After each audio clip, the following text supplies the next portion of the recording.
In this video, we are going to have a look at the Viltrox 20mm f1.8 lens for the Nikon Z mount. We are going to talk about the build quality, the image quality, and I'm also going to share with you some of the photos I shot with this lens.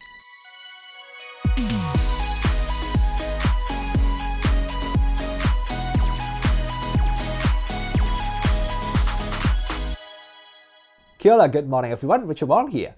Recently, Viltrox sent me one of the new 20mm f1.8 lens for the Nikon Z mount. So I have been using it for the last 2-3 weeks or so. Today I'm going to share with you my impression and talk about the image quality and build quality of this lens. You may have never heard of the Viltrox name before, but actually the company has been around for quite a while. They are quite famous for their adapters and also some other camera accessories. So recently they have started making various camera lenses, and this 20mm f1.8 lens is one of the lenses. This one is for the Nikon Z mount.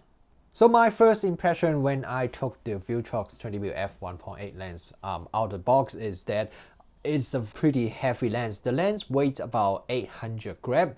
It is pretty heavy for a 20mm f1.8 lens. You can say the same thing about the size. It's pretty tall for a 20mm f1.8 lens. The lens actually feels very nice, probably because of its metal construction. Holding to the hand, it just feels very solid. Everything just look and feel very nicely put together. All the marking on the lens are not just painted on like a lot of other lenses. It's actually etched into the lens, so it looks very nice and feel also quite premium as well. It just remind me a lot of the size lenses, like I have this size 35mm lens. Put them side by side and hold them side by side. The build quality of the Viltrox actually feels very similar to the size lens.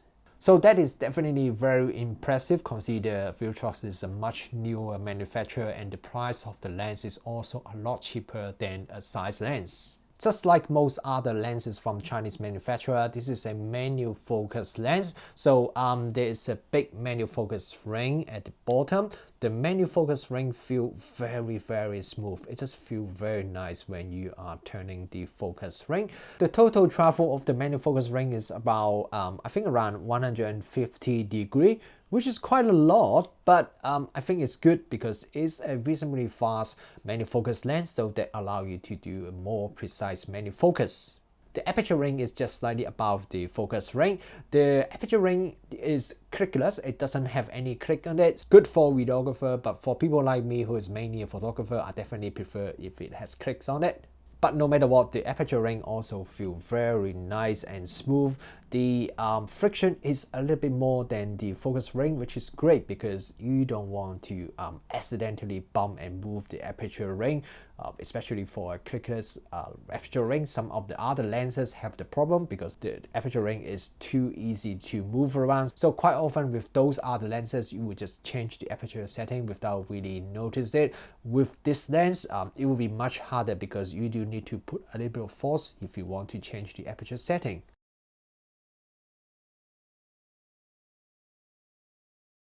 This is the lens hood that comes with the lens when you bring out from the box, and if you can read it here, it says it's a 82mm front filter thread, but with this lens hood you actually cannot attach any filter to it because there's no filter thread on it, and also the front element is quite a bit extruded, so you can see here. So what Viltrox did is very good because they actually included a second lens hood that comes with the lens. If you want to use filter, then you just put this lens hood onto the lens, and now there is a filter thread and you can put a 82mm filter on top. The only downside is that this lens hood is quite a bit more shallow compared to the other one, and you can only choose to use one or the others. If you want to have the best flare resistant, if you want to use lens hood like this, then you can't use the filter. So for people who always want to put a UV filter in front of the lens, then you pretty much have to stick with this shorter lens hood. Personally, I normally don't really use a UV filter, so I would use this deeper lens hood. The lens doesn't have any electronic contacts on it, so that means when you mount it onto the camera wouldn't know anything about the aperture setting and it will not be recorded when you take a photo. On the side of the lens, there is a little red rectangular shape badge here. It's a DF at the top and then RBW at the bottom. I didn't really know what that means until I contact the manufacturer and asked them, and they explained to me DF means digital full frame and RBW means real beam waveguide, which is the name of their coating used on the lens. Oh, another thing I really quite like about the lens is the lens cap. It's made of plastic, but it feels very nice. And what I really like about it is that when you put it onto the lens, it would actually click onto the lens, so it locks securely. If you have watched some other review I did in the past, I always pay a lot of attention to things like the lens cap, because I feel like this is an area that you look at it and then you can see how much effort the manufacturer put into the small things like that, just to see how much attention and details they put into when they are designing their products. So I'm definitely very impressed by the lens hook on this Viltrox 20mm f1.8 lens.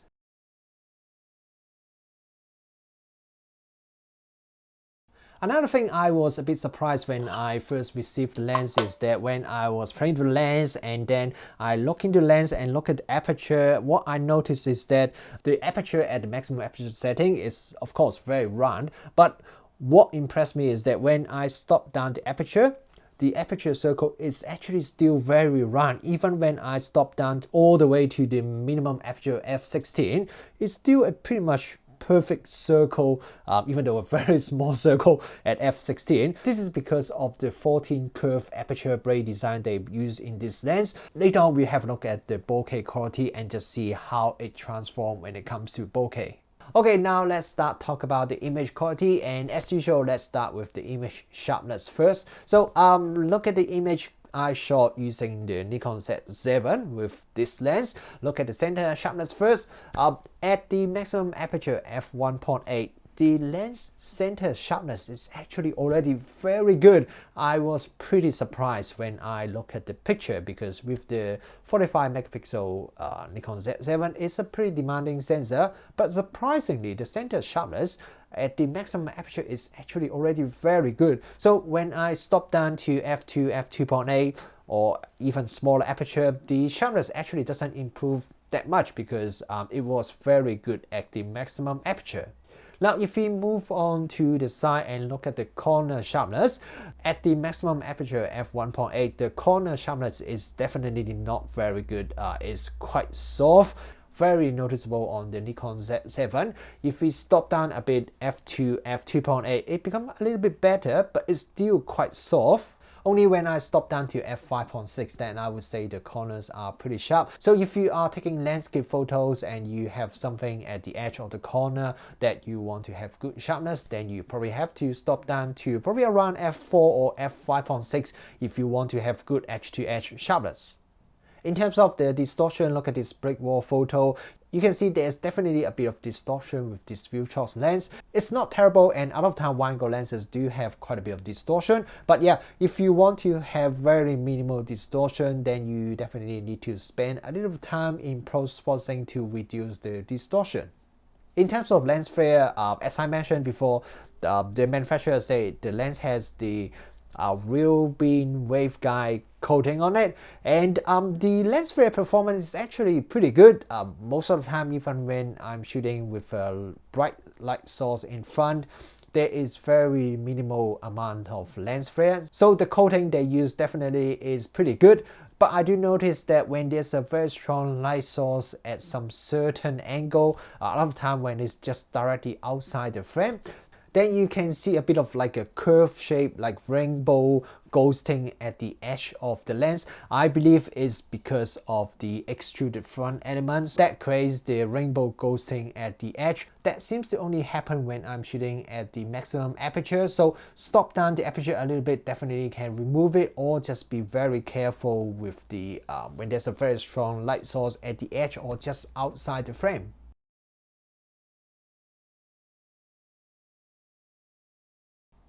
Bokeh is usually not something that is super important, but because the lens can focus down to 0.25 meter and also has a pretty large f1.8 aperture, so when you are shooting objects that at a close distance, you can still melt the background quite a bit, and the bokeh from this lens is actually very nice. The bokeh is very round, and the transition at the edges is also very nice. It doesn't have a very nervous halo ring around the bokeh. And I mentioned earlier in the review that the lens actually has 14 aperture break. When I take photo using small aperture, I can see that the bokeh still remain very round and smooth even when I'm shooting at say f5.6. The bokeh is still very nice.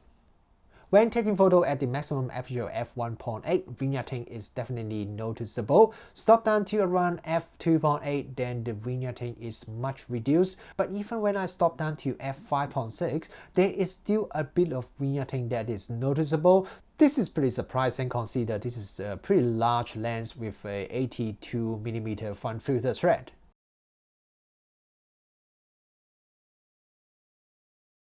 Overall, I feel this Viltrox 20mm f1.8 lens is a pretty nice lens.